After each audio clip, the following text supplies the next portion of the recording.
Directement, on va sans transition donc aborder la première thématique principale, on le rappelle, qui nous renvoie de côté du Sénégal. On s'interroge, du moins la grande interrogation, affaire Sonko, procès politique ou alors procès de droit commun. De toutes les façons, le prétexte, entre autres, cette dernière sortie justement de l'opposant, peut-être avec le concours de la réalisation d'Eddie. On va écouter, prendre cet extrait qui va nous permettre justement de développer le débat ici sur le plateau. Dans ce dossier.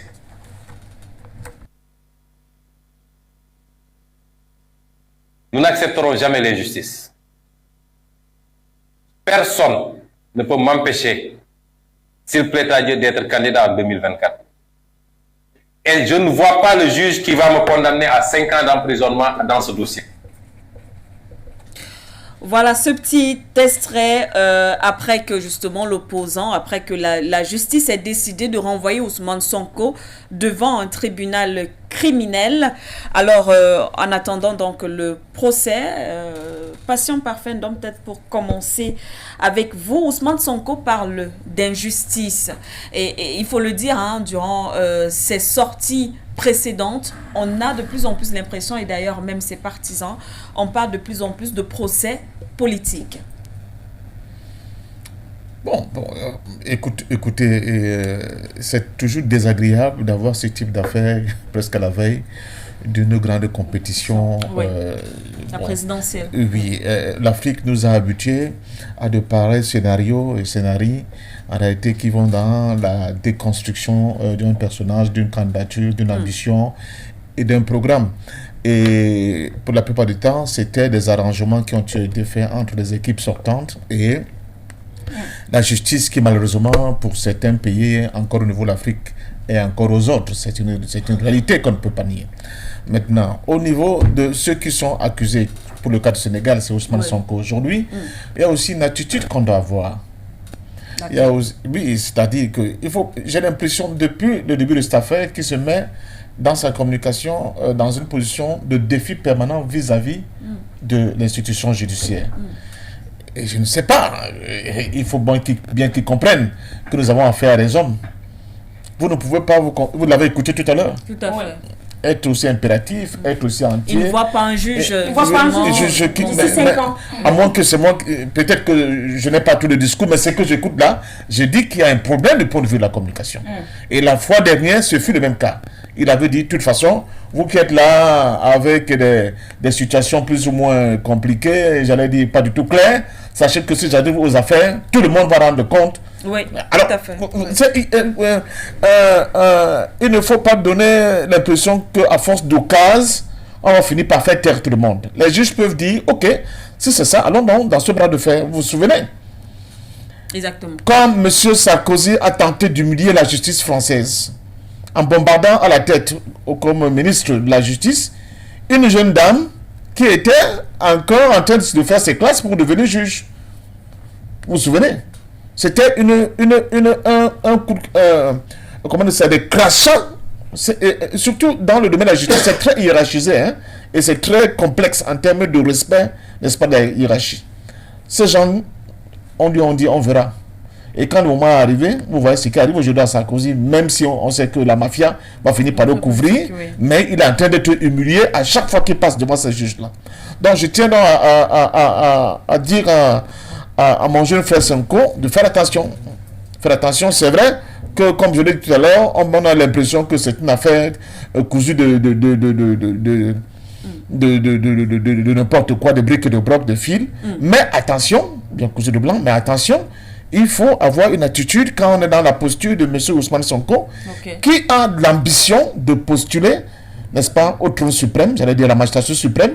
Il faut savoir, je ne dis pas ménager les gens, mais avoir une attitude, j'allais dire, des attitudes de civilité vis-à-vis de tous ces corps-là, qui vont en dernier ressort, en réalité, être capables de jouer pour te permettre de compétir ou bien pas. Mais si tu es dans des attitudes d'humiliation, de condescendance vis-à-vis d'eux, ça peut vraiment très mal tourner. Nous sommes encore dans, on dit, l'analyse concrète de la réalité concrète. Pour l'instant, l'Afrique, là voilà, ce n'est pas l'Afrique de nos rêves, on parle de l'Afrique de la réalité d'aujourd'hui. C'est comme ça qu'elle est composée. Il peut y avoir dans ce corps-là, le corps de la magistrature, des gens qui ont qui ont même de la sympathie pour toi et pour ta candidature et pour ton programme. Mais à force de les bousculer, comme je l'ai écouté le jeune Sonko le faire là maintenant, je pense qu'ils peuvent eux aussi se rétracter ou bien à minima se dire on ne s'engage pas dans le sens de faire éclater la vérité dans cette affaire. Et ça, ce n'est pas du tout bien en termes d'attitude. Vous me direz que entre ces données d'ordre subjectif et la réalité qui voudrait quand même qu'on fasse éclater la vérité dans une affaire comme celle-là, il faut qu'en leur à mes consciences, les juges ont dit ils font appliquer ils font appliquer le droit et leur intime conviction. Mais il ne faut pas tenter de les bousculer pour que leur intime conviction ne soit pas justement, ne pèse pas gros sur la balance. Merci beaucoup, Monsieur Patient Parfum d'Homme. Avec vous, Monsieur Bertrand Tatinda, il y a l'avocat de la plaignante Adissar, l'avocat qui s'appelle Adjouf, qui après justement ce discours a estimé qu'il s'agissait là d'une sorte d'appel à l'insurrection lancé par Ousmane Sonko. Madame Dedi, c'est un problème assez délicat.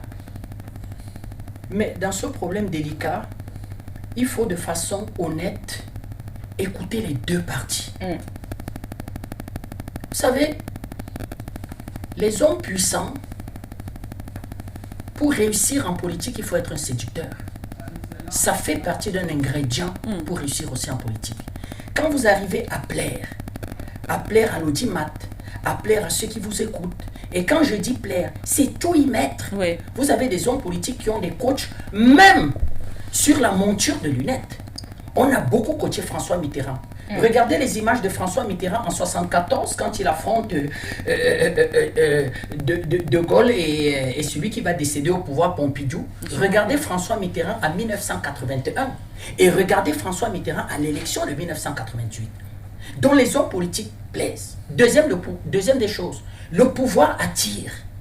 Quand vous êtes un homme politique, vous avez le pouvoir. Vous attirez les femmes. Vous attirez les femmes. Beaucoup de femmes aiment les hommes de pouvoir. Et depuis un certain temps, il y a un certain nombre d'hommes politiques qui ont été mêlés à des questions de viol. Et pas les moindres. Je vous donne quelques noms. Dominique Strauss-Kahn, ancien directeur général du Fonds monétaire international. Silvio Berlusconi, ancien président du Conseil italien, l'homme le plus riche d'Italie. Monsieur Jacob Zuma, ancien président de la République sud-africaine. Monsieur Mouche Katsav, ancien président d'Israël. Lui, il va prendre 7 ans. La justice israélienne va quand même aller jusqu'au bout. Mais je peux vous dire que ses partisans étaient furaces de dire qu'on veut briser sa carrière politique. Monsieur Ahmad de la CAF, ancien président de la CAF. De forts soupçons pour lui aussi. Monsieur Clinton, président des États-Unis. On ira jusqu'à lui demander, Monsieur Clinton, faites retirer votre pantalon et faites retirer votre culotte. On veut voir si effectivement la description de votre sexe par Madame Lewinsky correspond. La justice américaine allait jusqu'au bout. Tout président des États-Unis qu'il était. C'est-à-dire qu'on l'a mis comme nous on dit au quartier, sans caleçon. Tous ces hommes politiques ont juré la main sur le cœur qu'on veut détruire leur carrière. C'est une défense qui me gêne. Et là, je suis d'accord avec le grand frère Parfum d'Homme. Quand vous êtes accusé de ça, c'est en même temps très salissant. Je prie Dieu, moi, n'être jamais être accusé de ça. Parce que ça détruit socialement, ça détruit moralement, ça détruit une vie de famille. Ça détruit tout le capital confiance que vous avez construit tout le long d'une carrière. Imaginez-vous aujourd'hui qu'une dame vient déclarer que en 1953, M. Oumyobé avait violé sa fille. Vous vous imaginez? Imaginez-vous qu'une famille dise aujourd'hui, c'est une affaire qu'on a toujours mis la main dessus et ressort, fait cette révélation en 2023. Moi, ce monsieur fonde mon engagement politique. Je ne vis que par la réflexion de ce monsieur.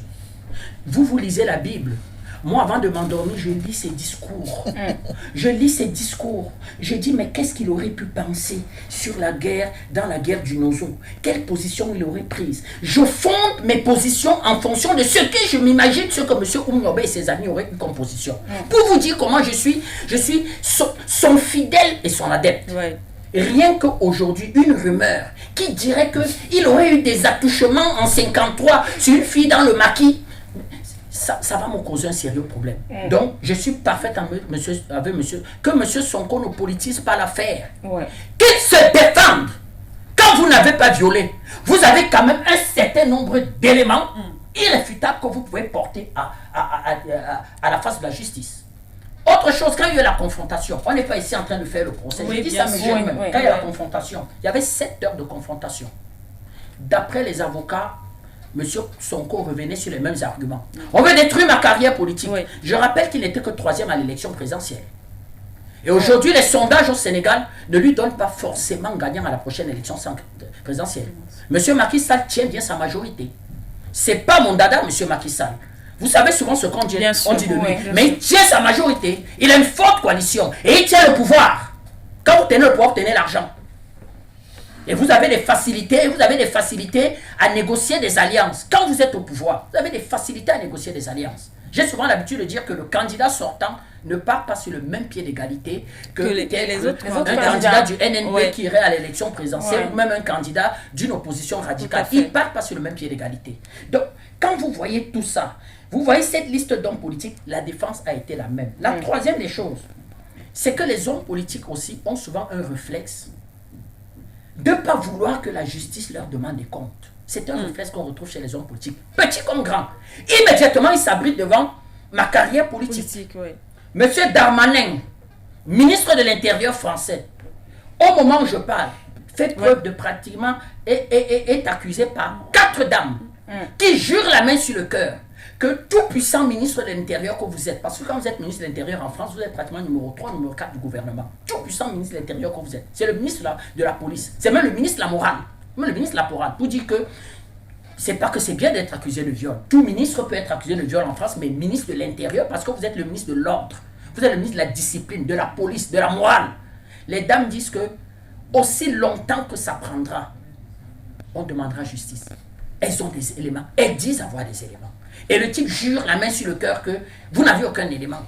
Donc, cette défense d'hommes politiques qui refusent, qui n'acceptent pas que la justice leur demande des comptes, alors qu'ils sont bien contents, eux, d'utiliser souvent le pouvoir qu'ils ont pour demander à mon grand frère, M. Parfendom, si jamais il grille un feu rouge avec sa voiture, de rendre compte immédiatement, de rendre compte. Souvent même, des gens rendent même compte dans des conditions bizarres. Un journaliste à Yaoundé, bref, un lanceur d'alerte à Yaoundé, nous ne soutenons pas cette profession, en ce moment, a mystérieusement disparu. On peut soupçonner que c'est de gros intérêts politiques qui le font mystérieusement disparaître. Alors qu'au Cameroun, vous pouvez aller devant les tribunaux pour diffamation. C'est-à-dire que porter plainte pour diffamation, servir une convocation à ce monsieur, de venir apporter des éléments. Et c'est même un délit pénal. Ça veut dire que vous n'arrivez pas à apporter des éléments, vous allez au cachot. Donc, nous disons à M. Sonko, parce que ce n'est pas seulement des accusations de viol, c'est des accusations aussi de menaces de mort. Or, l'entourage de M. Sonko a déjà menacé un panafricaniste qui fait partie de notre famille. M. Batengene, je crève l'abcès. Donc, est-ce que c'est une pratique qu'ils ont? Et que le jour qu'ils sont pris la main dans le sac, ils crient. L'entourage de M. Sonko. Et sur une autre chaîne de télévision, nous avons personnellement indexé et questionné l'entourage de M. Sonko. Et dit que, cher M. Sonko, peut-être êtes-vous panafricaniste, mais votre carrière ne prend pas encore le chemin de la présidence du Tchad. Regardez les gens de votre entourage. Du Sénégal. Prends pas encore le Tchad. J'ai tellement d'attachement. Vraiment, merci mon frère. Donc, prends pas encore la direction de la présidence du Sénégal. Regardez déjà le comportement de votre entourage par rapport à un fils à nous, Batengene, qui lors d'un débat posait des éléments clairs et irréfutables et a même appelé l'entourage de M. Sonko à venir dans un débat face-to-face. D'ailleurs, nous continuons d'appeler de venir dans un débat face-to-face. Donc, vraiment, quelqu'un ne me dira pas que je suis panafricaniste et il va vouloir que à tous les prix et par tous les prix, je le soutiens. Présomption d'innocence, je dis bien, M. Sonko, c'est un homme politique. Il a droit, on a droit de protéger son honneur. Il doit se présenter à l'élection présidentielle. S'il n'a rien fait, les juges doivent être justes, parce que quand la justice n'est pas juste, elle détruit et elle cause mille problèmes. Mais en même temps, cette jeune dame qui crie depuis qu'on m'a violée, je l'écoute aussi, et nous attendons tous le procès parce que ces avocats disent nous poserons des éléments irréfutables. On attend. Merci à vous, monsieur Tatinda. Alors, docteur Yamba, on le sait, on l'a d'ailleurs relevé tout à l'heure. selon certains analystes, ils estiment que c'est assez grave par rapport, en tout cas selon eux, ce que M. Ousmane Sonko représente du côté du Sénégal avec ses partisans. Et ils pensent que cela pourrait déclencher une énième fois des émeutes meurtrières dans le pays si jamais il s'avère que Ousmane Sonko peut être condamné, je préfère le dire, à tort. S'il s'avère, Oui. ce n'est pas encore le cas. À tort ou pas. En tout cas, déjà, ces accusations créent des tensions. Je pense qu'il y a sur le plan social Oui. et sur le plan, si vous voulez, de la vie publique de M. Sonko, il y a un préjugé défavorable. Et ce préjugé défavorable, en tout cas de l'extérieur au moins, Oui. fait qu'il est mal vu. Si vous pouvez menacer les gens dans d'autres pays à partir du Sénégal, vous comprenez que beaucoup de gens peuvent s'imaginer que ceux qui sont tout près de vous, vous ne les menacez pas seulement. Vous risquez même peut-être que vous êtes déjà passé à l'acte. Et ça, c'est un gros problème. Nous devons savoir que nous, les panafricanistes, en tout cas ceux qui se revendiquent de cela, ceux qui disent nous sommes des panafricanistes, des kamites, la base, notre valeur de base, c'est vérité et justice. Ça s'appelle la Mahat. Et la Mahat, ça veut dire quoi? Ça veut dire que nous devons être des hommes épris de vérité, enfin des personnes, des hommes. Nous devons être des personnes éprises de vérité et des personnes éprises de justice. Il y a une solidarité générationnelle qui fait que, évidemment, quand quelqu'un comme moi regarde M. Sonko, il se dit j'aimerais bien que quelqu'un comme ça soit président au Sénégal parce que nous partageons la même génération. Nous sommes de la même génération et c'est parce que c'est ce que je souhaite pour mon pays, Oui. le Cameroun. Et il y a mieux. Je souhaiterais qu'un panafricaniste devienne président au Sénégal parce que mon rêve, c'est de voir les panafricanistes devenir prendre le contrôle politique de ce continent pour pouvoir enfin réaliser le rêve de nos aînés Oui. qui était la création d'un État confédéral africain, continental. Sauf que ces grandes responsabilités auxquelles nous promettons, toutes ces personnes-là, exigent aussi beaucoup de sacrifices personnels. Et il faut croire que aller faire un massage, c'est agréable. Mais peut-être que nous devrions, quand on a un certain type d'ambition, faire attention à un certain nombre d'actes bourgeois dont nous pouvons très bien nous priver. Nous passer, merci. Dont nous pouvons nous passer parce que les enjeux sont beaucoup plus importants que ça, que ce petit moment pendant lequel on va se détendre. Votre épouse peut le faire à la maison. Et il y a des aménagements, quand vous êtes un homme politique, que vous prenez. Quand vous êtes un homme politique en vue, ou tout au moins un leader adoubé ou accepté par la société, vous prenez un certain nombre d'aménagements. Quand vous allez dans beaucoup de pays d'Asie du Sud-Est aujourd'hui, on ne fait plus les massages dans des cabines fermées. Pourquoi? À cause du tollé qu'il y a eu pendant un moment sur le tourisme sexuel dans ces pays-là. M. Sonko ne peut pas ne pas être au courant de ce genre de choses. Donc, vous devez faire très attention en vous disant, si je me retrouve, moi je m'appelle, quand on s'appelle Sonko, il y a des choses qu'on n'accepte plus. On dit, là, je me retrouve dans cette cabine-là, c'est la parole de la personne contre la mienne. Comment je vais me justifier? D'ailleurs, c'est très compliqué, c'est difficile et c'est gênant, embarrassant, agaçant pour un homme comme celui-là de devoir se justifier sur une chose comme celle-là.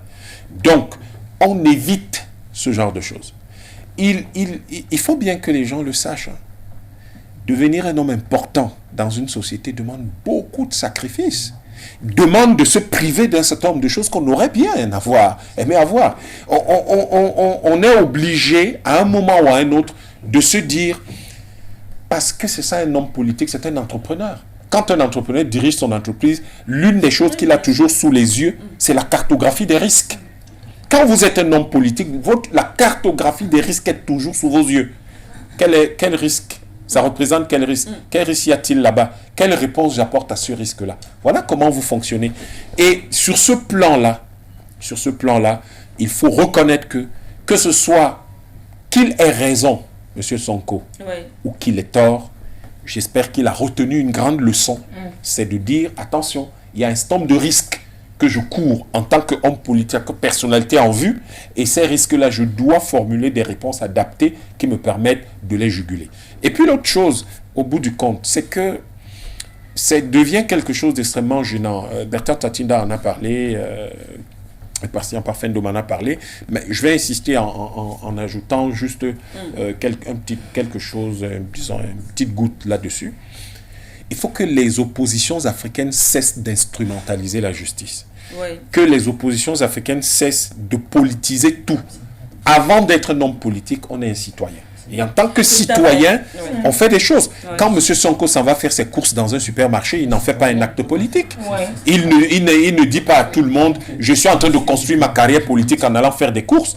Encore que une analyse de journaliste ou d'expert de politique peut faire d'un acte d'achat un acte politique. Mais ce n'est pas à lui de le faire. Parce qu'il a sa vie d'abord de citoyen, d'homme normal, etc. Donc, il vous arrive un problème avec la justice, il faut pouvoir gérer le problème en vous disant, je suis un citoyen, parce que demain, la personne, si jamais il devenait président de la République, la personne qui va appeler au respect des institutions, ce sera lui. Mais est-ce qu'il y aura donc un président qui va soutenir son appel au respect des institutions républicaines? C'est un sérieux problème. Et lorsqu'on s'apprête à diriger un pays, mais il faut être entier. Il faut savoir que ce que vous faites aujourd'hui, c'est ça qui donnera de la consistance ou pas à votre parole de président ou à votre parole simplement de leader politique et social. Donc tous ces éléments-là sont importants et je crois que ce qu'il y a lieu de faire aujourd'hui est important. Mais attention, parce que le discours malheureusement dans lequel on a tendance à vouloir nous enfermer, c'est de parler de M. Sonko. Mais on ne parle pas beaucoup de Mme Adji Sarr. Or, l'Afrique, chez nous en Afrique, attention, chez nous en Afrique, d'abord les femmes, c'est primum inter pares.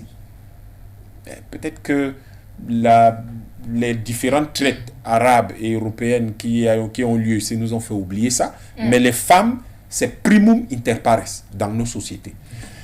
Qu'une femme se plaigne à tort ou à raison dans nos sociétés, elle est la personne à laquelle on fait le plus attention. D'abord. Et il faudrait donc que de deux choses l'une. Soit vous vous arrangez pour que Mme Adji Sarr eût pu retirer sa plainte depuis le début, soit vous allez en quelque sorte subir donc le processus judiciaire en vous disant que vous avez la capacité de démonter son argumentaire, ou alors en vous disant, au fond de vous-même, nous n'avons rien à opposer à son argumentaire, et malheureusement, vous allez devoir subir. Et il ne s'agit pas des élections présidentielles de 2024, il s'agit purement et simplement des cris d'une jeune femme qui dit qu'elle a été violée, et le viol est une chose inacceptable dans nos sociétés africaines. Mais attention à l'usage politique du viol aussi.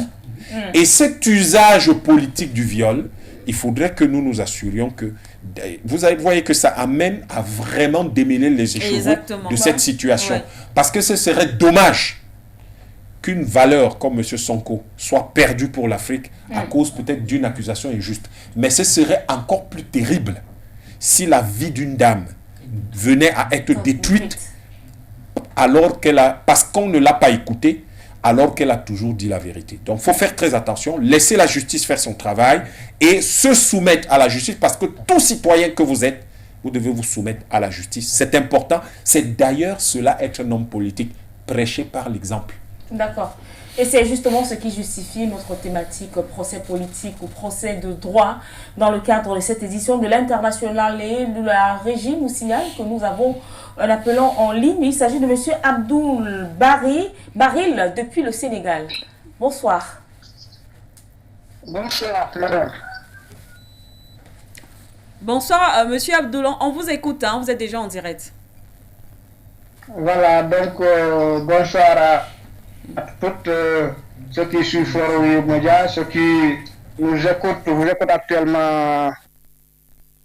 Salut à Patient Parfendon et toutes les panélistes.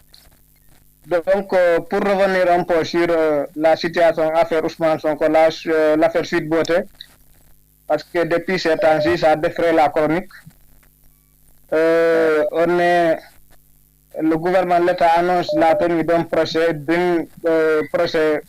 farce, que moi j'appelle mascarade politique. Parce que n'oubliez pas que il y avait beaucoup de monde qui était cité dans ce dossier. Il y a l'ancien procureur, il y a aussi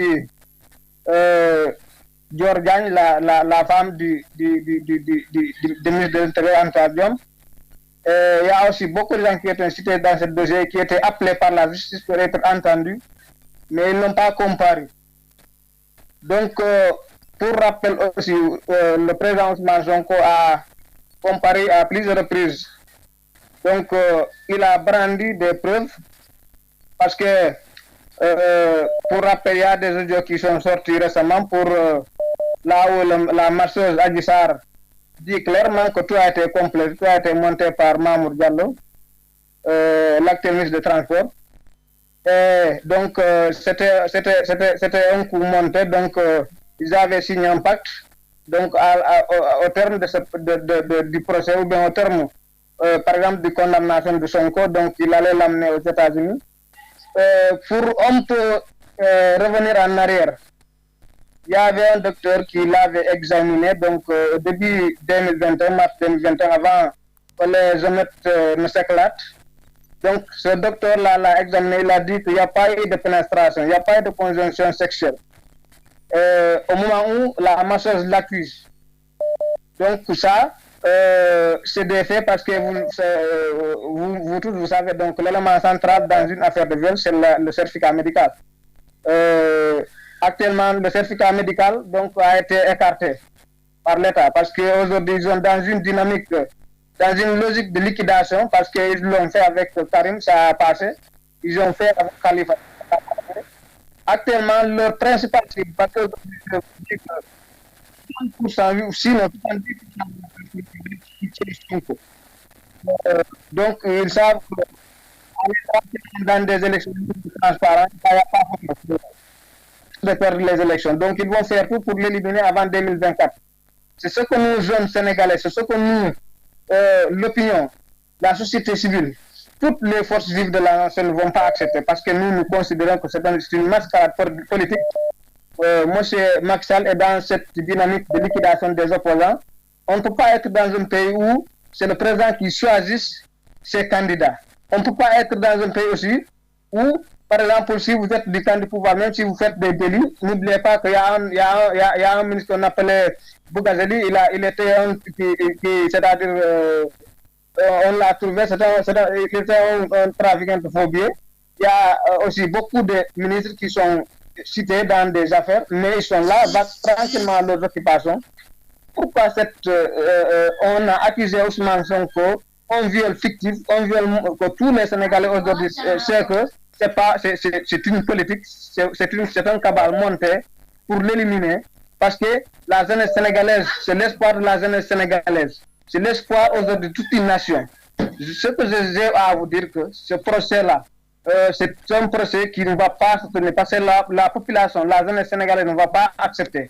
Parce que toutes les preuves, la dame disait qu'elle détenait des vidéos, des preuves, mais au moment de la confrontation, elle n'a sorti aucune preuve. Aucune preuve. Donc, ce qu'il vaut, s'il y a procès, c'est-à-dire c'est d'humilier son corps, de dire que bon, la dame fait face, parce que récemment, elle a dit que son avocat a dit que elle vaut, c'est-à-dire un procès médiatisé. Pourquoi c'est de dire que Sonko m'a fait ceci, Sonko m'a fait là, on a fait ceci. Ça, la jeunesse sénégalaise est debout comme un seul homme. Merci beaucoup à vous, Monsieur Abdoul Baril. Nous rappelons à nos téléspectateurs que voilà, on reviendra à vous tout à l'heure. Le temps pour nous d'aller du côté de Monsieur Sylvain de Bongou, qui doit également se prononcer sur ce premier sujet. Alors, il est reproché ici, Ousmane Sonko, d'être un populiste, n'hésitant pas justement à souffler sur des braises sociales. Et puis, on va le dire, c'est depuis justement l'avènement de cette affaire Adissar, lorsqu'il a été accusé de viol. Merci, madame, une fois encore, merci. Je pense que M. Ousmane Sonko a autour de lui deux problèmes. Un problème de communication, et puis au niveau de son équipe, son conseil juridique, il doit vraiment voir ce qui se passe là-dedans. Voici les deux problèmes pour moi. Voilà, donc pour faire ce genre de sortie, il faut vraiment beaucoup réfléchir. Lorsqu'il parle de cette accusation ainsi, c'est comme s'il utilisait la politique pour se couvrir, pour fuir la justice. Alors que cette justice-là, on sait que dans beaucoup de pays en Afrique, et s'il y en a dans beaucoup de pays en Afrique, la justice, la plupart de nos gars de justice travaillent avec le pouvoir. Aujourd'hui, il y a les man d'argent qui se déplacent dans ce genre je dirais, voilà, de conflit, dans ce genre de problème de justice. Il y a des man d'argent qui circulent. Et donc, M. Sanko devra vraiment faire des sorties qui apaisent la conscience ou bien qui apaisent même l'ardeur de la jeunesse sénégalaise, parce que j'ai écouté le dernier intervenant, pour qu'on aille à l'essentiel, pour qu'il aille prouver, comme il a dit, pour qu'il aille prouver qu'il est innocent, totalement innocent, pour que cette confiance aujourd'hui qui fait que tous les Sénégalais, ou bien la majorité de cette jeunesse, en tout cas le soutient, et que les panafricains, beaucoup de panafricains le soutiennent, en tout cas cette confiance revienne, parce que ce genre de cicatrice, ce genre de cicatrice, lorsqu'elle est à ta peau, mais c'est difficile parce qu'il y a toujours est-ce qu'il a fait, est-ce qu'il ne l'a pas fait. Les gens se demandent toujours.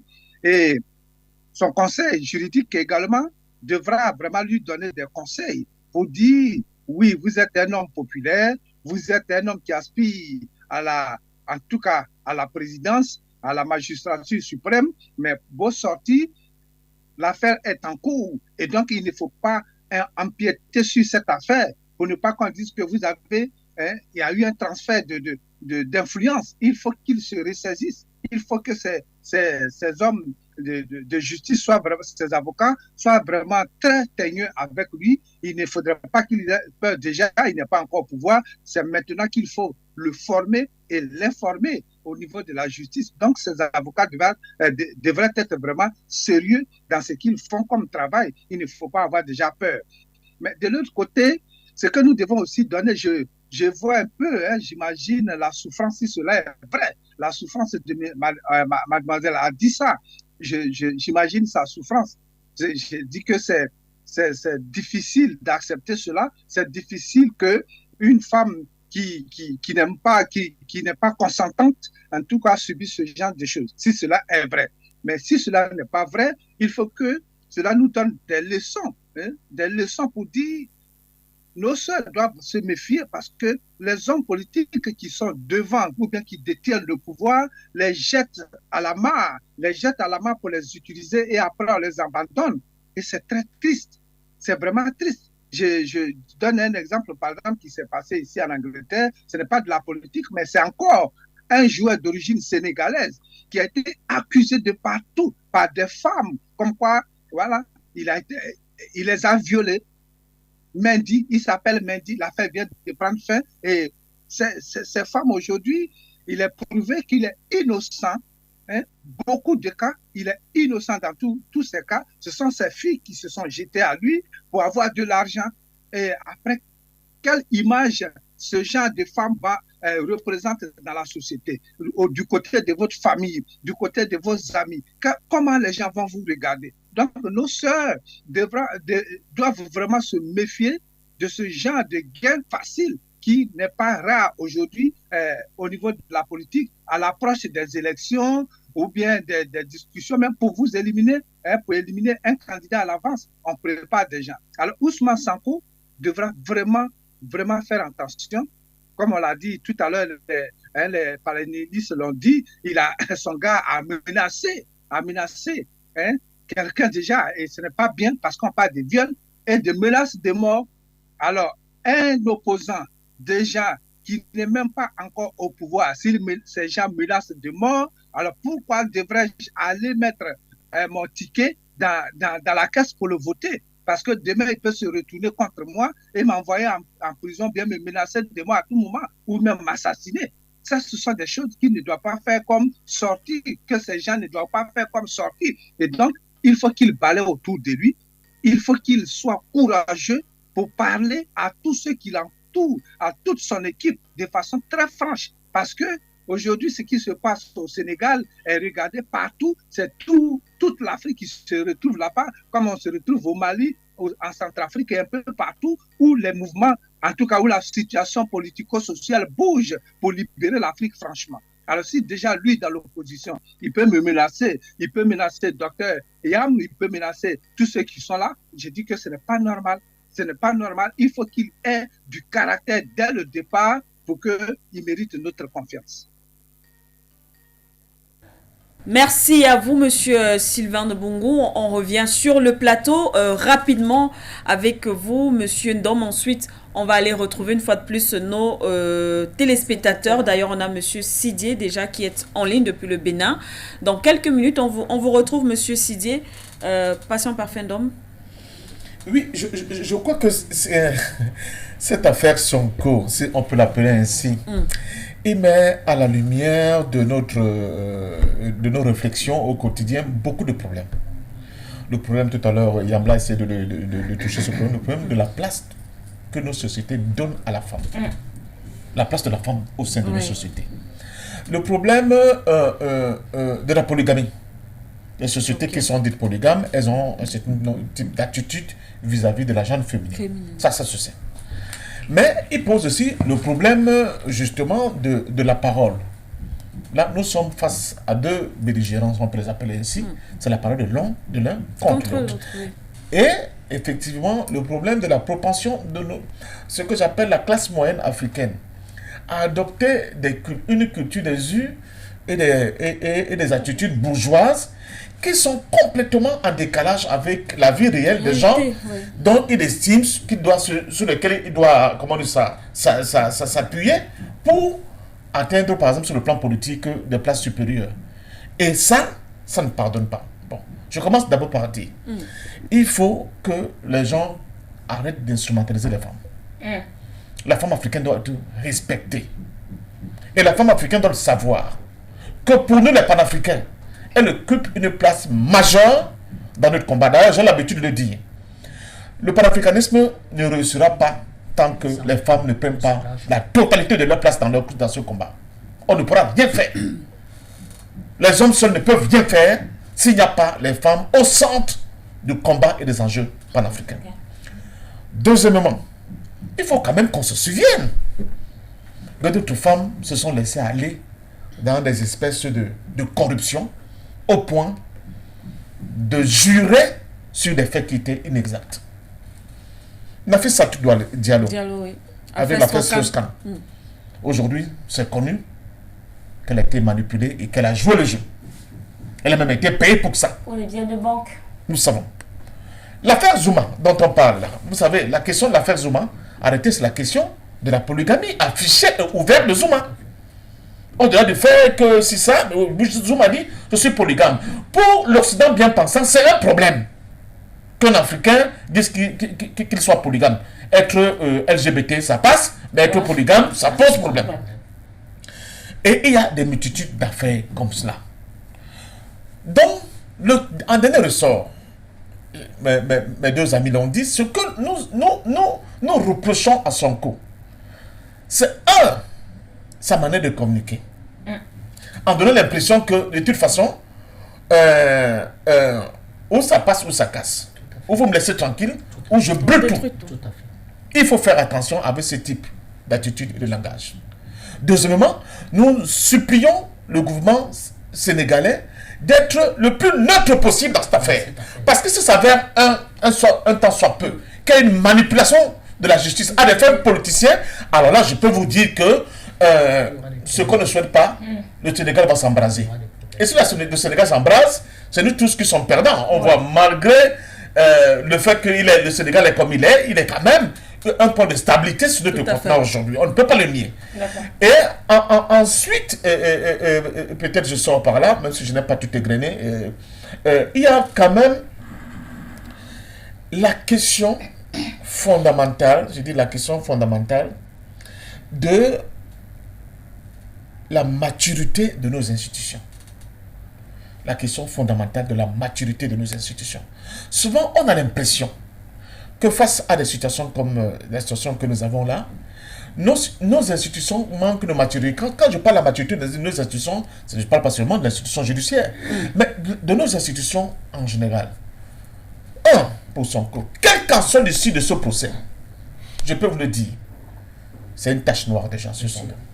Mais pour le Sénégal aussi, d'avoir un captif de la politique sénégalaise qui se retrouve embarqué dans les histoires comme celle-là, ça pose problème de la qualité de nos institutions et de nos hommes. Parce que le regard des autres va continuer d'être guidé par des histoires comme celle-là. Et nous, aujourd'hui, qui estimons, n'est-ce pas, créer de nouveaux, montrer de nouveaux mondes, que l'Africain n'est pas n'importe quoi, l'Africain est capable de s'assumer, l'Africain est capable de produire la perfection, nous allons en prendre un coup si dans ce procès-là, la vérité, le droit et la justice n'éclatent pas.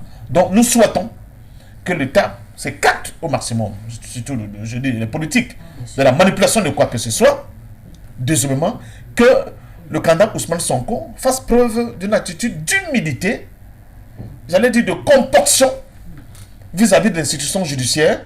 Sinon, on ne peut pas accepter que quelqu'un qui aspire à être le dirigeant du pays demain commence par avoir des attitudes de condescendance vis-à-vis d'une institution qui, comme le sait, vous qui parlez de démocratie, avec la séparation de pouvoir, on sait le rôle qu'une justice doit jouer pour un pays avec un peu d'équité. Donc, je continue de dire, le fondement de cette affaire, pour moi, c'est la réflexion sur la place que nous donnons à la femme dans ce combat.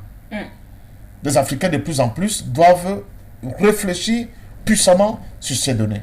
Deuxièmement, sur la responsabilité qui revient aux femmes elles-mêmes, de ne pas se laisser manipuler par qui que ce soit, et de faire de leurs paroles quelque chose de noble. Vous savez, quand on parle de dignité, en réalité, la dignité, c'est la femme. La dignité chez nous, c'est la femme. Un homme peut être un goujat, ça passe. Mais quand c'est la femme qui manque de dignité, c'est une honte pour toute la société. Merci beaucoup à vous, Patient Parfum d'Homme. Nous repartons au standard comme promis tout à l'heure avec M. Sidej depuis le Bénin. Bonsoir. Bonsoir, madame. Oui, bonsoir, madame. Bonsoir, nous vous écoutons. Bonsoir. Oui, c'est M. Sidej depuis le Bénin. Bonsoir, madame. Bonsoir, Dr. Katsunda. Bonsoir, Yann Koumba. Bonsoir au vieux Patient Parfum d'Homme. Je voudrais qu'ils soient vraiment patients. Vous savez, j'aime trop le docteur Yann Koumba. Je suis d'accord avec sa conclusion, mais j'aimerais interpeller un peu mon papa, docteur Katsunda, pour lui dire de ne pas oublier dans quel pays l'affaire se passe. C'est bien sûr au Sénégal, le pays d'une valeur locale, c'est-à-dire le pays de Macky Sall. Je vous assure, Bertrand Katsunda, je ne crois pas à ce projet. En réalité, c'est un projet contre le panafricanisme.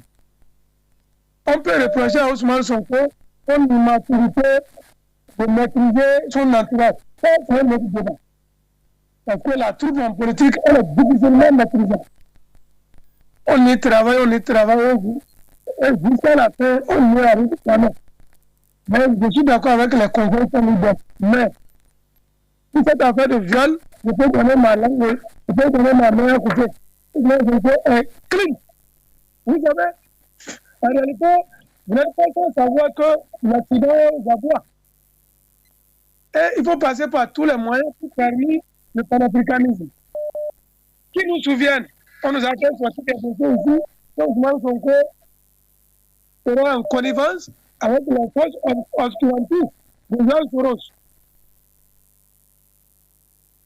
Les discussions sont venues un peu partout et je suis même heureux que cette situation le jour là, Jonathan Batengere qui a défendu avec ce qu'on appelle le docteur Yann Koumba, Ousmane Sonko sur ce point là. C'est dans le même sillage, docteur Yann Koumba. Ils sont en train de condamner de vouloir condamner Ousmane Sonko pour qu'il ne se représente pas aux élections. depuis que la justice en Afrique dit la vérité pour les opposants. On donnait tout à l'heure où je vous parle, la Cour constitutionnelle vient de refuser aux opposants, les démocrates, qu'on appelle de sortir les PV, les bureaux de vote, parce qu'ils savent qu'ils ont truqué les élections. On dit non, que les documents sont devenus caducs. Les élections qu'on a organisées il y a de cela une semaine, que les documents sont déjà devenus caducs et qu'on ne peut plus revenir. Donc, il faut comprendre que l'instrumentalisation de la justice en Afrique, c'est une question à laquelle il faut que les panafricanistes doivent réfléchir. C'est un problème très très sérieux. Aujourd'hui, je vous assure, si Ousmane Sonko est condamné au Sénégal, même ceux qui sont pour ce procès-là, pour être condamnés, vont regretter ça. Parce que les Sénégalais, ils n'accepteront jamais, comme on appelle ça, cette forfaiture, c'est du faux. Il y a du faux. Comment pouvez-vous comprendre qu'on viole quelqu'un? Je respecte les femmes, hein, parce que violer, c'est pas bien, c'est pas correct. Mais je vous assure qu'on peut violer une femme, et publiquement, elle va venir dire ça, nous sommes en Afrique. C'est les comportements des Occidentaux. La plupart des viols déclarés publiquement sont faux. On a vu avec Pélan Mendy, le joueur de Koupi, tout dernièrement, les 6 violents étaient faux. Donc, franchement, j'aimerais que nos sages, parce que je les aime trop, de toute façon, le docteur Yann Timba, le vieux pasteur Parfait Ndom, et surtout, l'expérimenter. Maintenant, Katina de revenir et de mettre de l'eau dans son pouvoir. Le comportement de l'entourage, Ousmane Sonko est vraiment déplorable, mais il faut qu'on reste tout droit, tous nos votes, et qu'on comprenne que c'est un procès pour faire bâtissage de base, comme panafricanisme, pour nous ramener de n'importe quoi. À vous, hein, Monsieur Sidé. Nous restons au standard, je crois, avec Monsieur Sakponou. Bonsoir et bienvenue. Bonjour Linda, bonjour mademoiselle Bégoudé. Bonjour aux techniciens, bonjour à vos invités. Vous m'entendez? Très bien. C'est Monsieur Sélé, c'est Monsieur Sélou. C'est Monsieur Sakponou. C'est Monsieur Sakponou. Ok, Sakponou. Bonsour Monsieur Sakponou. C'est Sikendoumbe, c'est pas Madame Bégoudé. Ah ok, excuse-moi beaucoup. Voilà, c'est Sikendoumbe. Je m'excuse beaucoup. Siké, et bonjour à vos invités, qui ont vraiment apporté leur part. Et pour le premier jet concernant ce que les attaques et consorts sur le continent ou bien dans la sous-région Afrique centrale, actuellement, nous le disons beaucoup, il faut être vigilant. Sincèrement, il faut faire un sursaut. Nous sommes à un temps où il faut défendre vraiment nos pays et non de défendre les relations qui nous lient à l'Occident. Parce qu'il y a des gens qui sont toujours en Afrique et qui pensent qu'ils vont toujours profiter de ces relations pour s'enrichir ou bien pour se faire du bien, pour se faire leur propre bonheur. Ça ne peut plus marcher. Nous sommes à un moment où la vérité doit triompher. Tout ce qui est caché doit être révélé. Donc, vigilance à tous ceux qui sont là-bas. Et si possible, même s'il faut arriver à couper toutes les relations possibles avec la France, avec l'Occident. Il faut avoir un courage pour le faire. Hein. Où est-ce que le mal est fait? Il faut avoir un courage pour le faire. Si vous comptez toujours cette pension de je ne sais pas quoi, ça ne peut pas marcher. Ils vont utiliser, mais ils ne vont pas réussir quand même, mais ils vont nous gêner un peu. De toute façon, nous allons les chasser. Ils vont sortir. Donc, vigilance. Vigilance. Sincèrement, vigilance. Ceux qui se disent qu'ils sont de vous aider, le Béninois, écoutez-moi bien. La France dit qu'il vous aide pour attaquer aux terroristes à fond, hein. Soyez vigilants. Ne recevez rien de la France pour l'utiliser contre les terroristes. C'est des gens mauvais. Ils ont fait les preuves jusque-là. C'est des menteurs. Des gros menteurs.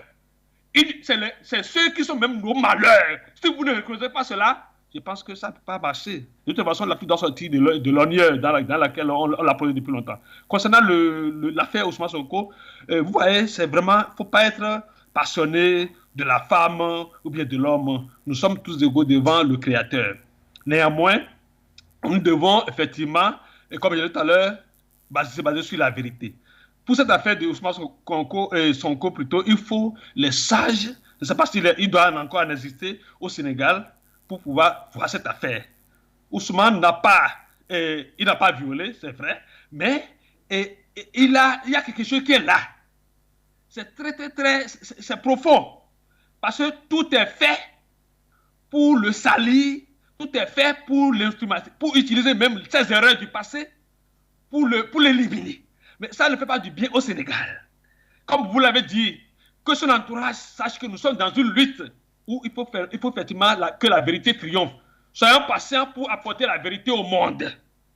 Il faut décrire les faits tels qu'ils se sont passés. Parce que les femmes sont utilisées aussi, les femmes, vous m'excusez beaucoup, elles sont aussi utilisées par Lucifer pour effectivement nous atteindre la vérité. Nous parlons de l'Afrique. L'Afrique est le centre. L'Afrique, jusqu'aujourd'hui, dans le monde entier, c'est l'Afrique seule qui continue de détenir cette vie morale-là. C'est une vérité que nous appelons la maths, c'est qu'on sort. Et cette vérité doit être toujours maintenue. Alors pour cela, c'est pourquoi je parlais des sages du Sénégal pour se pencher sur cette affaire. Sur cette affaire, c'est très sérieux. Parce que vous avez décrit les réactions tout à l'heure avec Ousmane Sonko et puis Georges Soros et autres. Voilà ce qu'on a fait du Sénégal. On a fait des choses compromettantes à tout homme politique qui va émerger pour défendre la vérité, la dignité africaine. Commission. Vous me recevez? Recevons M. Sapounou. Oui, ils vont utiliser cette compromission pour le salir, pour le dénigrer. Ousmane Sonko doit être humble et effectivement dire toute la vérité. Quand on parle du viol, ce n'est pas dans ce cas. Il y a quelque chose qui s'est passé réellement. Mais va-t-on l'appeler du viol? Parce que nous sommes en politique, tout est possible. Tout est possible. On le voit partout. Alors, nous sommes tous des humains. Nous avons des bas et des hauts. Nous avons des faiblesses. Mais ce n'est pas à instrumentaliser. Dans ce cas, Ousmane Sonko doit être conscient de la lutte, de la grandeur. Parce que les Sénégalais veulent l'habiller.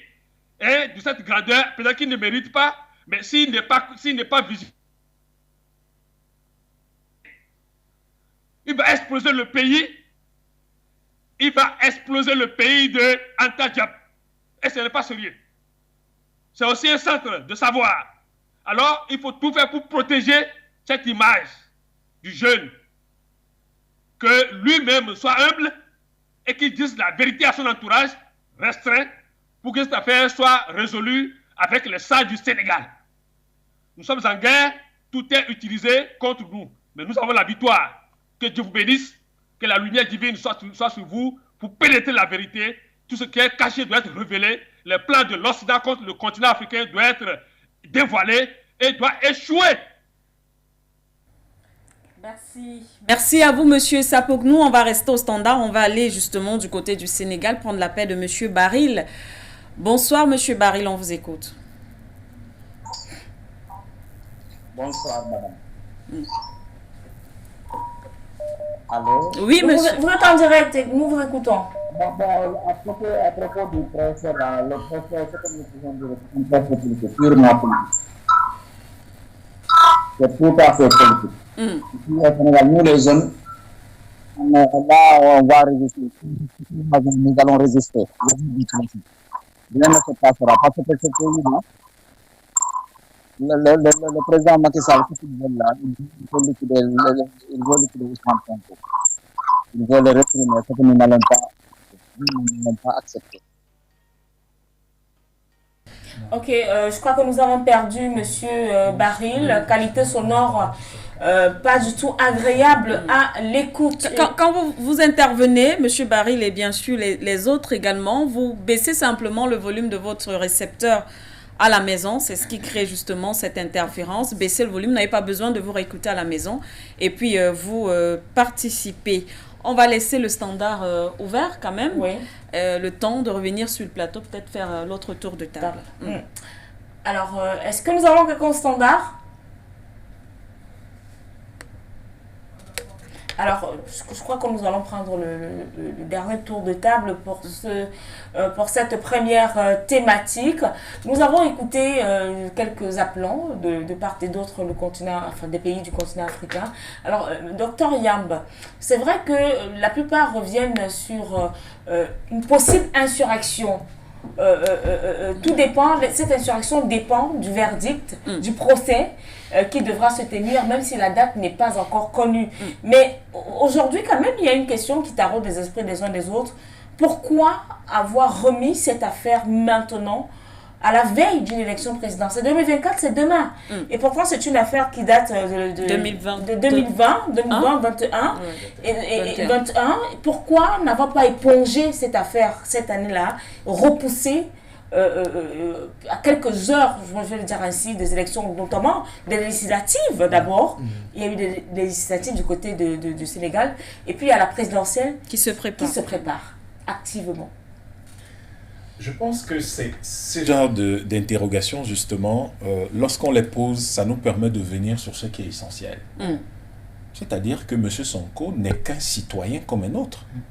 Il n'y a pas un citoyen sénégalais supérieur à un autre. Est-ce que ces gens-là se sont renseignés sur le temps que prennent les enquêtes et le traitement des dossiers au niveau des parquets au Sénégal?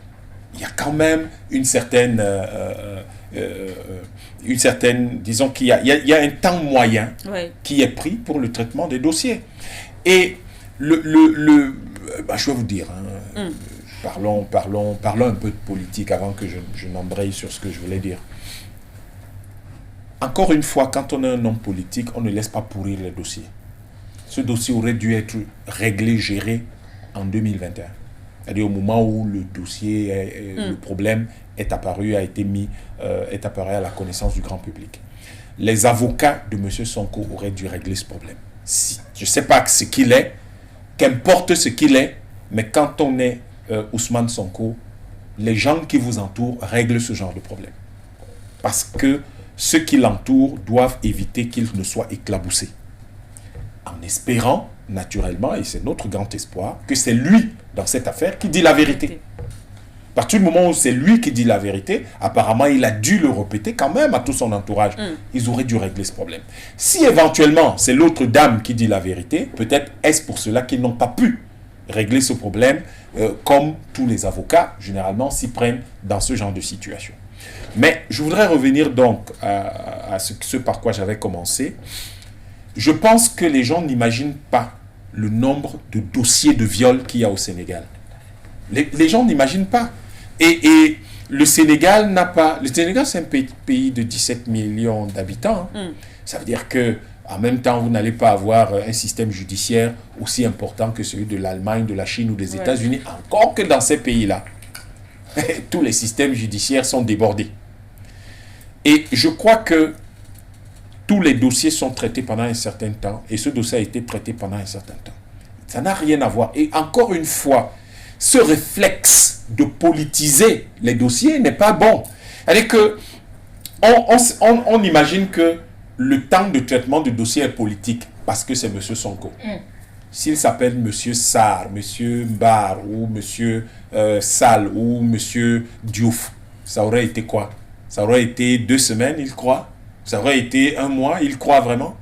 Je pense qu'il faut qu'on laisse ces a priori et qu'on demande simplement à notre camarade africain, à notre compatriote africain Sonko, de se soumettre humblement à la justice, parce que ce qui importe aujourd'hui, lorsque j'entends des discours du genre « Ah, croyez-vous que la justice peut être juste pour les opposants en Afrique ?» N'est-ce pas sérieux?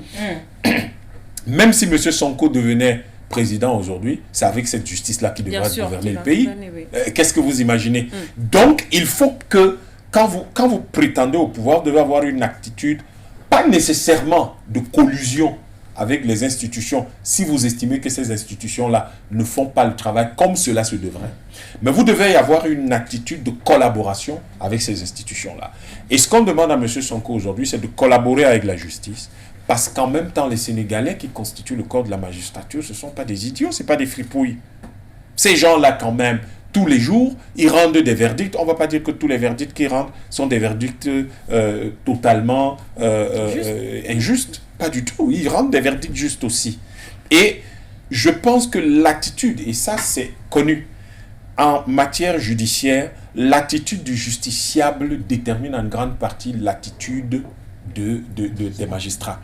Si vous arrivez sur vos grands chevaux, vous décidez que la peine qu'on pourrait vous donner est de 5 ans et que vous ne voyez pas qui pourrait vous donner une telle peine, vous êtes en train de dire qu'il n'y a aucun magistrat au Sénégal. Le minimum, c'est 5 ans et le maximum de 5 à 10 ans.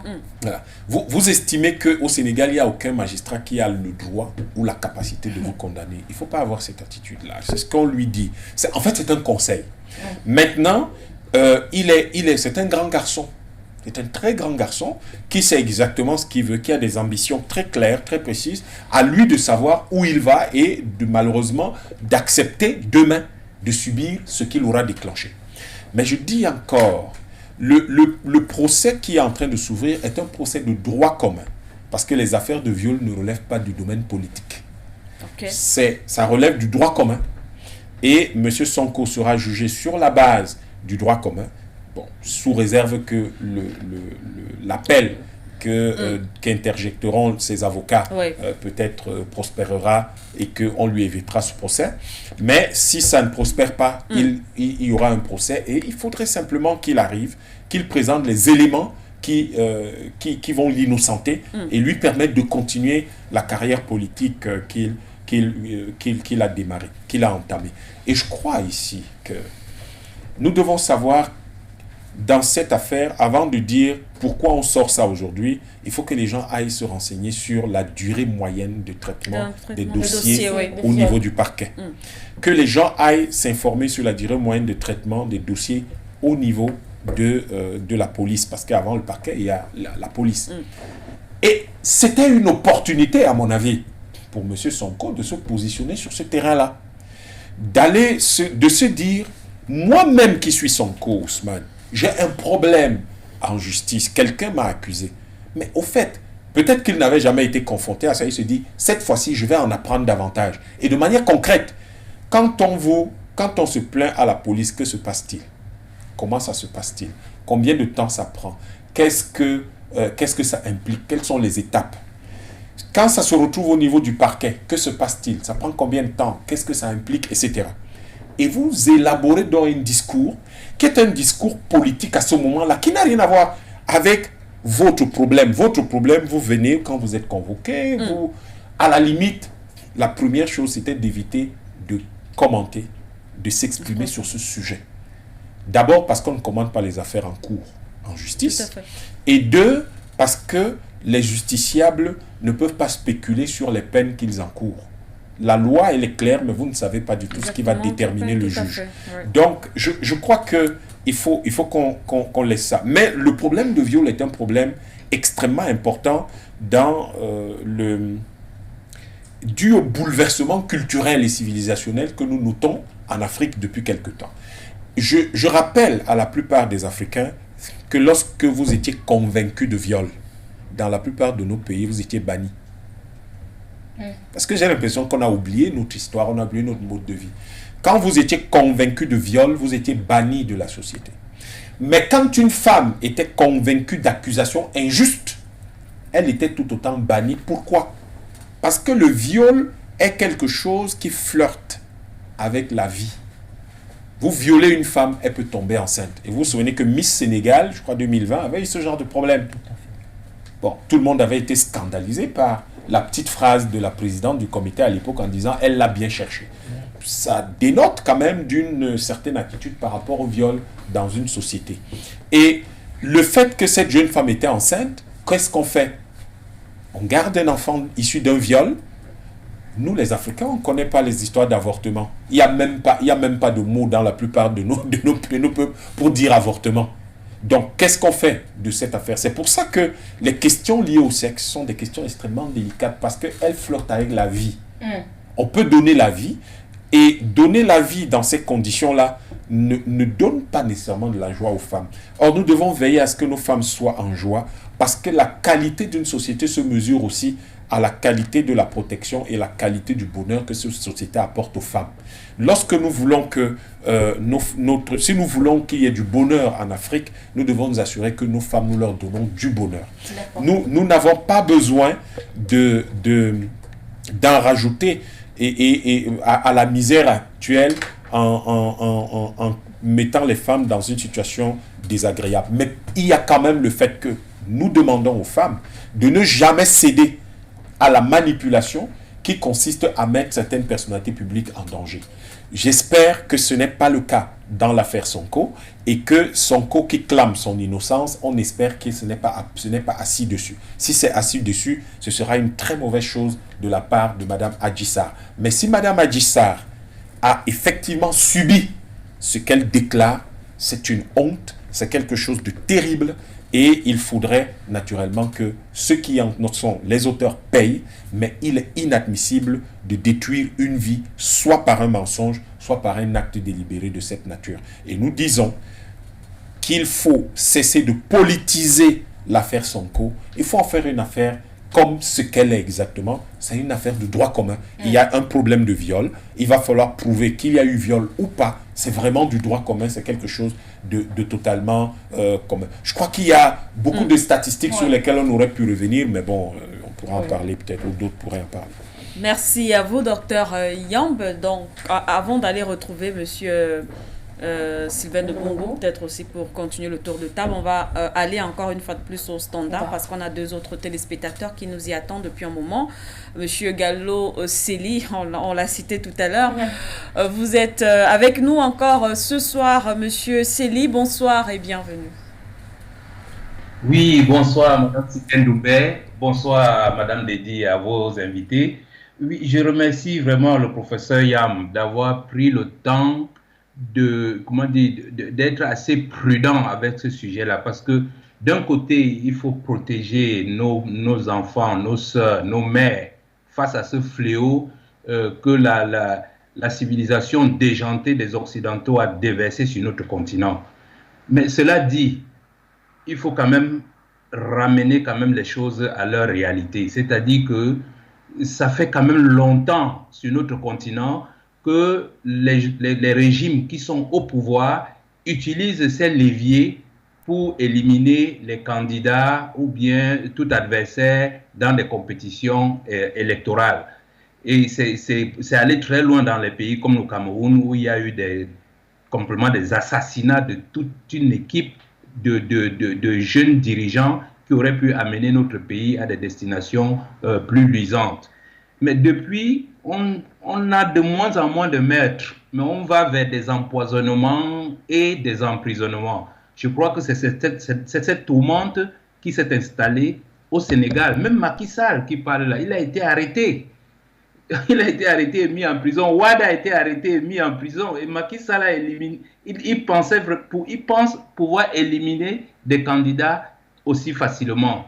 Donc, c'est pour ça que je dis, n'enlevons pas quand même le fait que la justice dans nos pays n'est pas indépendante.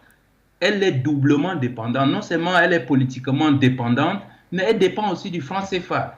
Je vous le dis, moi je ne cesserai de le répéter, le franc CFA est un gros problème dans nos pays. Parce qu'à cause du contrôle de cette monnaie par la France et des dirigeants de nos pays, ils font miroiter toutes sortes de chantages à nos grands juristes ou à tous ceux qui auraient pu faire respecter la loi dans nos pays.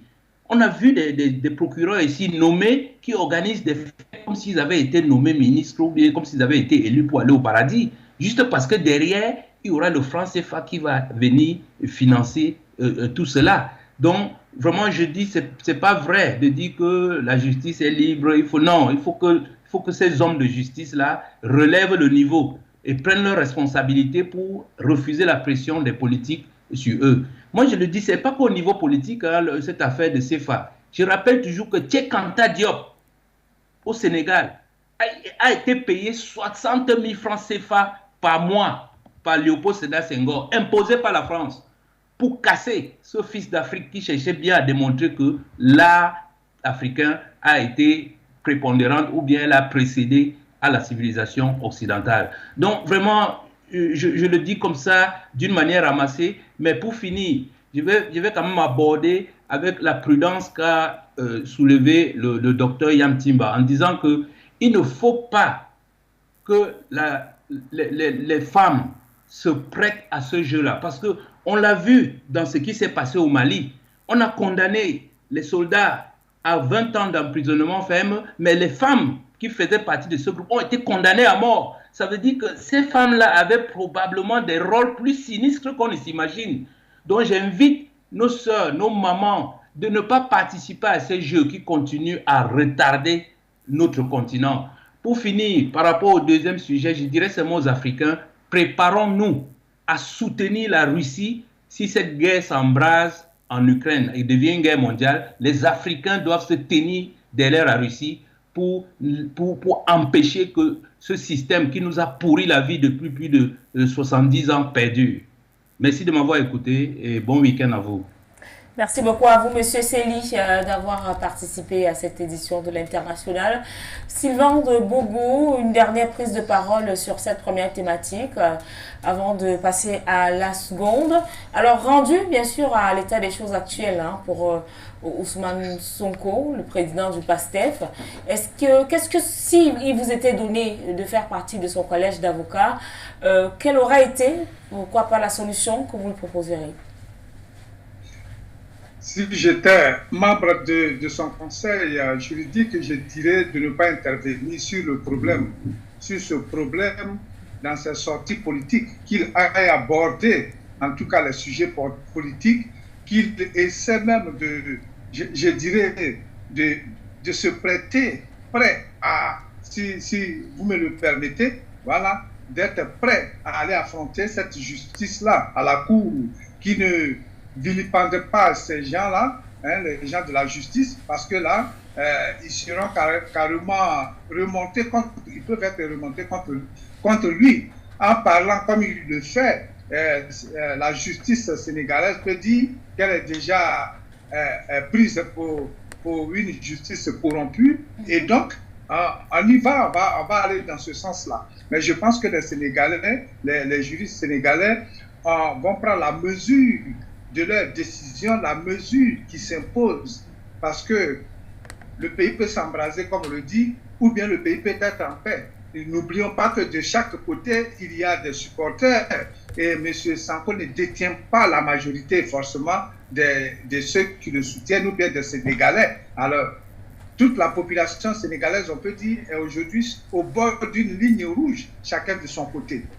Pour moi, Sanko doit faire des sorties de réconciliation et prouver, ça c'est une épreuve où il doit prouver qu'il est capable de diriger, il est capable de devenir un grand dirigeant sénégalais et panafricain. Il est capable de remonter les pièges, si cela était vraiment un piège, parce que nous le voyons un peu partout, aux États-Unis dans ces temps-ci, il y a plusieurs milliers en tout cas des dizaines de femmes aujourd'hui qui sortent de partout pour accuser l'ancien président Donald Trump de viol, vous voyez. Et donc, il devra prendre la mesure de ces choses-là. Ce n'est pas de l'amusement, même si c'est salissant, mais il doit réellement nous dire aux Sénégalais, à l'Afrique, ce qui s'est réellement passé dans ce dossier pour que, je le répète, la confiance revienne. Avant de finir cette petite intervention, je voudrais dire au docteur Yam que j'ai perdu tous ses contacts. Et par rapport à mon contact qui a été vraiment détruit, donc il faut qu'on rentre en contact. Je vous remercie. Merci également. À vous, on continue rapidement notre tour de table sur la question, Monsieur Passion Parfendom.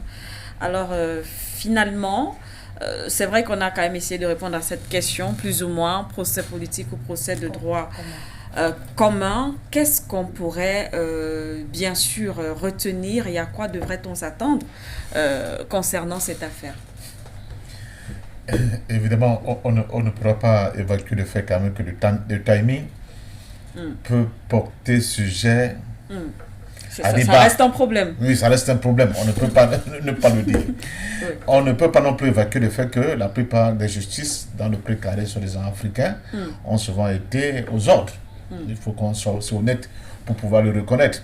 On ne peut pas non plus évacuer que peut y avoir des tentatives, n'est-ce pas, de pouvoir évacuer de la scène peut-être un personnage politique qu'on ne contrôle pas assez.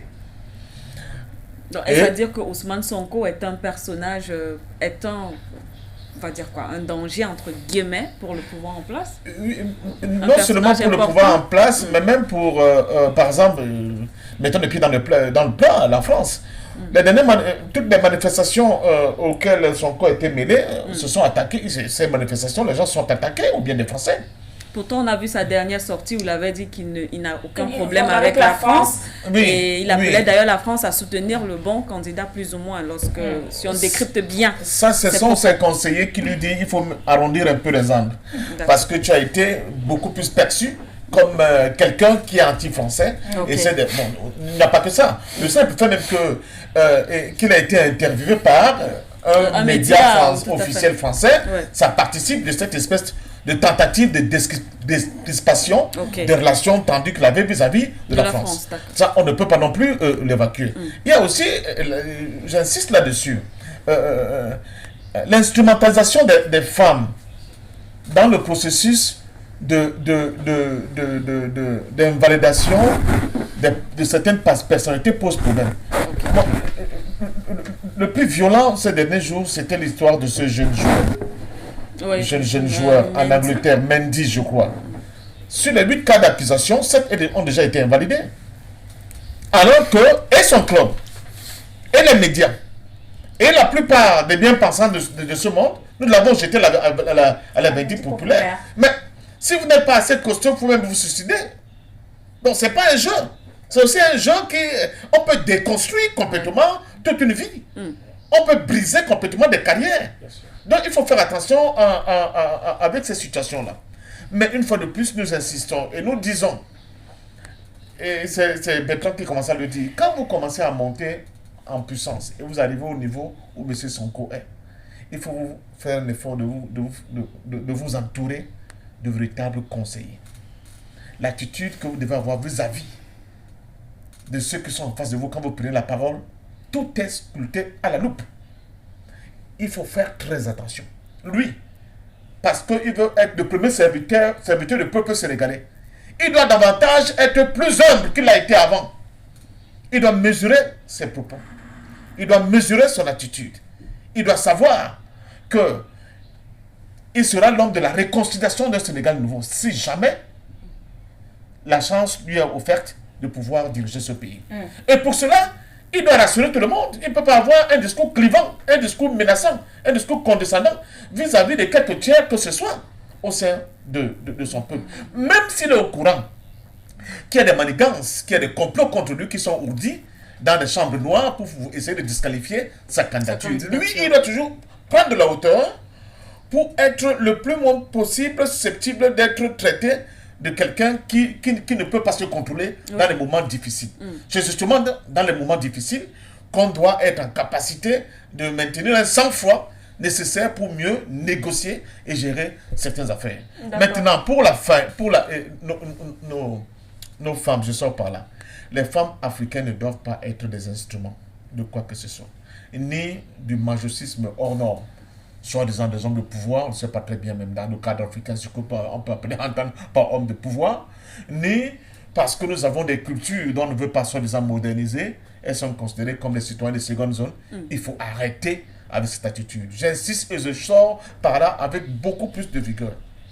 La révolution panafricaine ne pourra réussir que si la femme, en général, joue son rôle. Et ce rôle est essentiel. Comme je ressors par Mao, c'est l'autre moitié du ciel. Sans les femmes, il n'y aura pas de révolution panafricaine. Or, pour qu'elle puisse jouer son rôle, il faut justement qu'elle soit, 1, bien encadrée, 2, respectée, 3, qu'elle soit même l'expression de la dignité de l'homme africain tout court. Merci beaucoup à vous, M. Passin Parfum d'Homme. Nous allons, je crois, prendre au standard avant de revenir avec M. Bertrand Tassinda pour son dernier mot sur cette affaire. Nous avons Badiané, monsieur Daouda Badiané depuis l'Italie. Bonsoir et bienvenue. Bonsoir, madame. C'est un frère. Vous êtes en direct, nous vous écoutons, cher monsieur Badiané. Je ne s'écoute pas.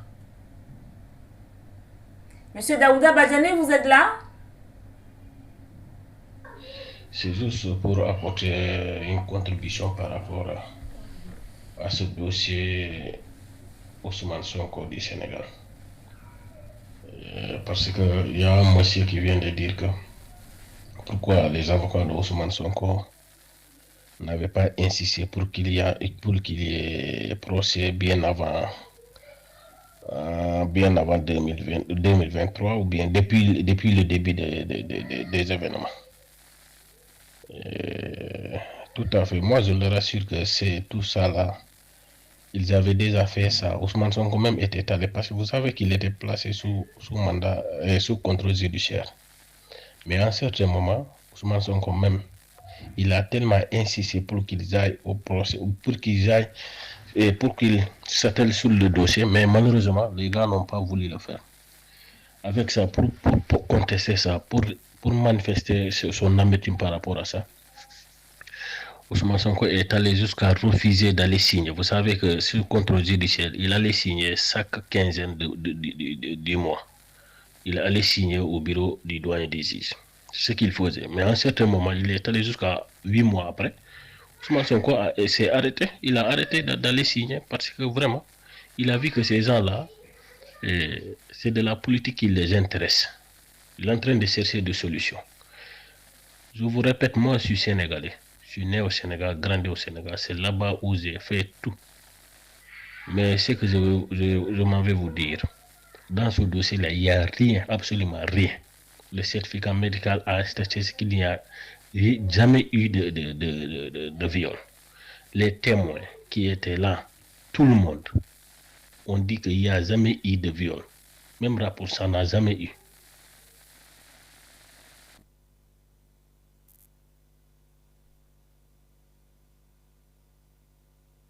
Mais ce gouvernement-là insiste. Il insiste. Et vous pensez que nous ne pouvons pas accepter ça. On en a assez de tout ça là. Macky Sall veut nous forcer. Et son système. Nous, on ne va plus accepter ça.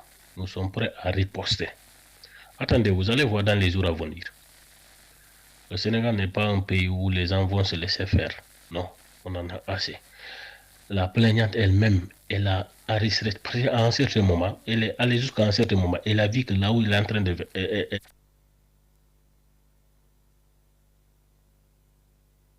elle est en train comment encore, là où elle est en train d'amener ce dossier-là, il risque des conséquences périlleuses. Mais vous savez ce qu'elle a fait? Elle a commencé à arrêter ces comploteurs, ceux qui l'ont confié ce dossier, les gens qui sont derrière lui. Il les a arrêtés un à un, des vidéos. Tout ça là, les gens annoncent ça. Il a remis des vidéos, des audios. Il a dit que tout ce qui est en train de se dire n'est qu'un complot. Rien de tout ça là n'a eu lieu. Je m'excuse, je suis un peu arrimé là. Donc, que voulez-vous? Nous ne pouvons pas accepter cette saleté au niveau de notre pays. Un État pareil. Ils ont tout cherché, ils n'ont pas eu.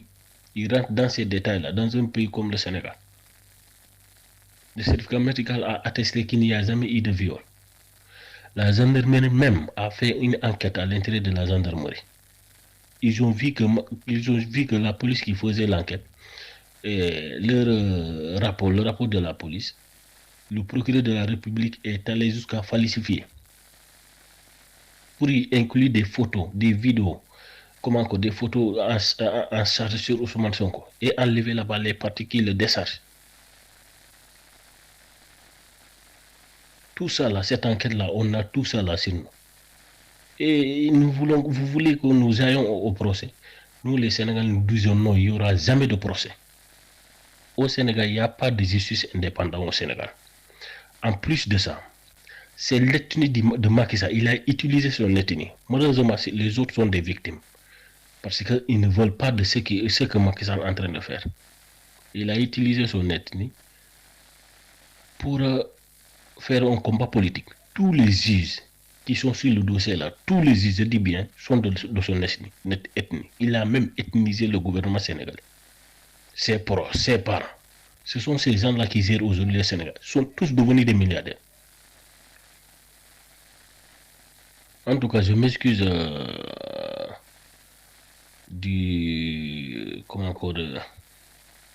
du message que je viens de faire si j'ai débordé ou j'ai fait des erreurs par rapport à ma prise de parole.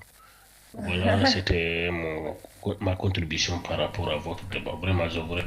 C'est nous qui vous remercions, hein, monsieur Daouda. Vous n'avez pas à vous excuser. Vous savez que nous sommes en famille. C'est la famille panafricaine. Donc, vous serez toujours, on vous souhaite toujours la bienvenue. Ici, sur les plateaux de For You Media Africa, vous appelez, vous contribuez. C'est votre maison. Effectivement. Alors, Bertrand Fatida, pour sortir, au regard des sorties d'Ousmane Sonko suite justement à cette affaire à Adissar, est-ce que vous corroborez justement avec cette hypothèse selon laquelle il a un manque de maturité politique? Je ne veux pas le juger. Il a peut-être la maturité politique, il a peut-être pas de la maturité politique. Mais, vous savez, le Sénégal nous a servi beaucoup d'hommes politiques de grande valeur. Cheikh Anta Diop était un homme politique. On oublie de le dire, c'était un savant. C'était un savant, mais c'était un homme politique. Léopold Sédar Senghor, c'était un monsieur extrêmement brillant. Il n'est pas de mon bord politique, extrêmement brillant, c'était un homme politique. Maître Abdoulaye Wade, extrêmement brillant, c'était un homme politique. Karim Wade, c'est un homme politique. Monsieur Niass, c'est un homme politique. Monsieur Tenor Dieng, c'est un homme politique. Monsieur Mamadou Dia, des hommes politiques. Le Sénégal a eu, tout le long de son parcours, beaucoup d'hommes politiques. Je crois que c'est la première fois qu'un homme politique d'une certaine envergure a victime de ça. Pourtant, je peux vous dire que les batailles pour les autres n'étaient pas faciles. Pour faire tomber M. Abdou Diouf, qui avait le soutien maintenant on parle en termes d'OTAN. Pour faire tomber M. Abdou Diouf, ce n'était pas donné. Pour faire tomber M. Abdoulaye Wade, dont il avait un fils dont on dit qu'il était ministre de la terre, du ciel, des mers, des forêts, du sable sénégalais et du poisson sénégalais, ce n'était pas facile. D'ailleurs, il était très très riche. Il avait même le soutien de certaines monarchies du Golfe. On n'avait trouvé personne pour accuser de tentative de viol.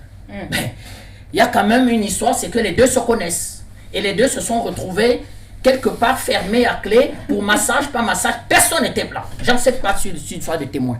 Mais ce qu'on peut dire dans cette chute, c'est que en Afrique noire, francophone, au sein de la CEDEAO, il y a beaucoup de cas de viol. Et c'est pas de gaieté de cœur qu'une femme vous accuse de viol. Parce que la première personne souvent insultée, menacée, c'est-à-dire vomie, c'est elle. Et c'est même pas facile, même pour les sociétés occidentales qui sont relativement, certains disent sur le plan juridique avancé. Je ne crois pas. Même en France, quand vous arrivez, vous savez ce que les gendarmes vous font? Vous dites, faites une main courante. Jusqu'à présent, en France, à Paris, vous allez vous accuser, vous allez porter plainte pour un viol. On vous dit de faire une main courante. Et puis les gendarmes en rigolent et disent, madame, souvent certains cas de viol. Donc vous voyez donc qu'il est question, de point de vue d'Africain pour nous, panafricanistes, de dire que il faut améliorer les structures d'accueil, il faut même revoir l'orthodoxie juridique pour mieux protéger les femmes. Première des choses. Quand on regarde les statistiques, 512 affaires de viol, pédophilie en juillet 2001 au Sénégal. Vous regardez les chiffres effarants du viol au Sénégal. 414 procédures ont été déclenchées dans 12 des 14 tribunaux de grande instance du pays. 565 cas d'infraction à caractère sexuel. À Thiès, 48 dossiers. À Pikine, 45 dossiers. À Diourbel. Donc, entre guillemets, la société semble être machiste.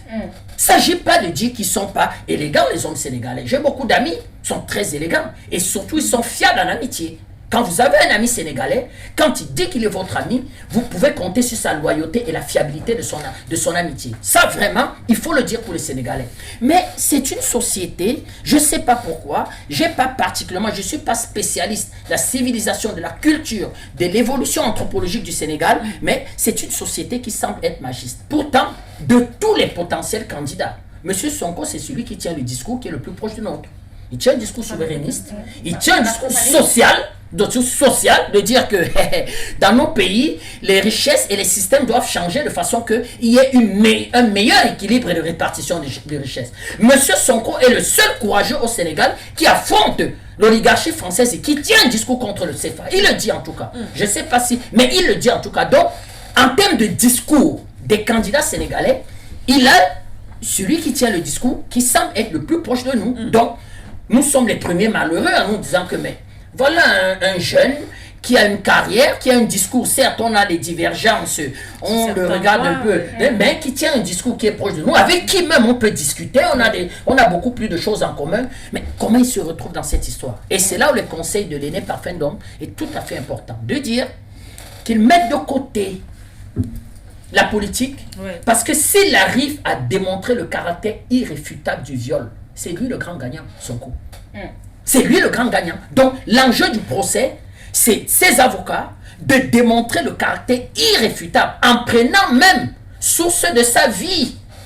Comment il a rencontré son épouse, sa vie, sa vie sentimentale, maritale, sa vie au quotidien. S'il arrive à démontrer ce caractère irréfutable et à mettre en évidence la manipulation de la fille, la grande perdante, c'est la dame. Elle aura du mal à être crédible encore au Sénégal. Et le grand vainqueur, c'est lui. Donc, même sur le plan politique. Donc, c'est pour dire que, pour moi, je préfère considérer que c'est une affaire de justice qui tombe au-dessus d'un calendrier malheureux. Toutes les 5 ans, il y a élection en Afrique. Donc, quand vous avez une affaire, quand les magistrats prennent 2-3 ans pour instruire, et bien l'affaire, on l'a fait la veille d'une élection majeure. Ça aurait été les élections législatives, on nous aurait dit que son parti politique, on ne veut pas trop qu'il gère les affaires locales. Mais il y a 1 an d'une élection présidentielle, il peut démontrer de façon irréfutable la manipulation et sortir grandi de cette histoire. Mais aussi, comme mon frère Yam dit, écoutons quand même aussi cette dame qui crie depuis, et ce n'est pas facile, qu'elle a été violée.